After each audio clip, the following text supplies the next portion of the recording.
आता सगळे देशामध्ये जातीय तीळ निर्माण करण्याचं काम हे देशामध्ये मोठ्या प्रमाणावर चालू आहे.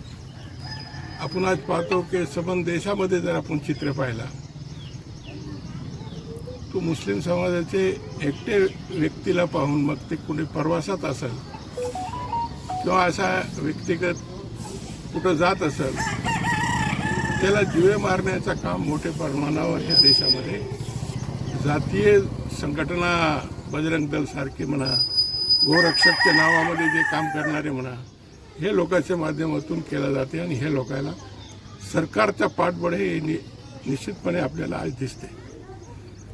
आज देशामध्ये 73,000 मुस्लिम लोकांचे घरं पाडण्यात आले. मग त्याच्यामध्ये बिहार, यूपी, हरियाणा, मध्य प्रदेश,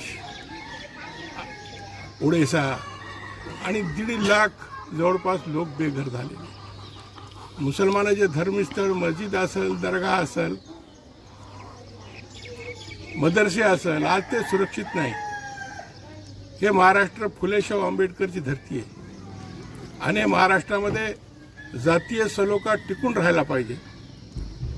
हे महाराष्ट्रामध्ये कायदा आणि सुव्यवस्था अबाधित राहिली पाहिजे. मी आपल्या माध्यमातून हे राज्याचे मुख्यमंत्री देवेंद्र फडणवीस साहेबांना विनंती करेल की त्यांच्याकडे ग्रह खाता आहे, त्यांनी जे तौहीद खान यांची निर्गुण जी हत्या करण्यात आली याच्यामध्ये विशेष लक्ष घालून तपास चांगल्या पद्धतीने करून जेवढे आरोपी आहेत त्याच्यामध्ये ते सगळ्याला अटक झाली पाहिजे आणि त्याला कडक शासन झाला पाहिजे, हे आपल्या माध्यमातून माझी विनंती आहे. निश्चितपणे जसा ॲट्रॉसिटी दलित समाजासाठी आहे तसा मुस्लिम समाजासाठी बी एक मुस्लिम सुरक्षा कायदा या ठिकाणी झाला पाहिजे. पण आपण पाहतो की हे देशात, हे राज्यामध्ये विशेष करून जे इतर राज्य, हिंदी भाषिक राज्य आहेत, त्या ठिकाणी मुसलमानाला मोठ्या प्रमाणावर टार्गेट केलं जाते आणि हे सरकारकडून सातत्याने हेट स्पीचेस,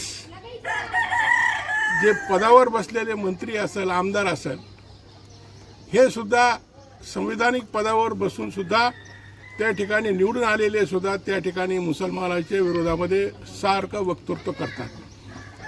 तर आमची मागणी आहे, पण हे कितपत हे सरकार बसलेले लोक किंवा हे सरकार मुसलमानासाठी संवेदनशील आहे हे येणारा काळच आपल्याला सांगत. मी आपल्या माध्यमातून एवढीच विनंती करेल की हे तौहीद खान यांची जे निर्गुण हत्या झालेली आहे याच्यामध्ये विशेष सरकारने लक्ष घालून त्यांच्या कुटुंबियाला न्याय मिळवून द्यावा.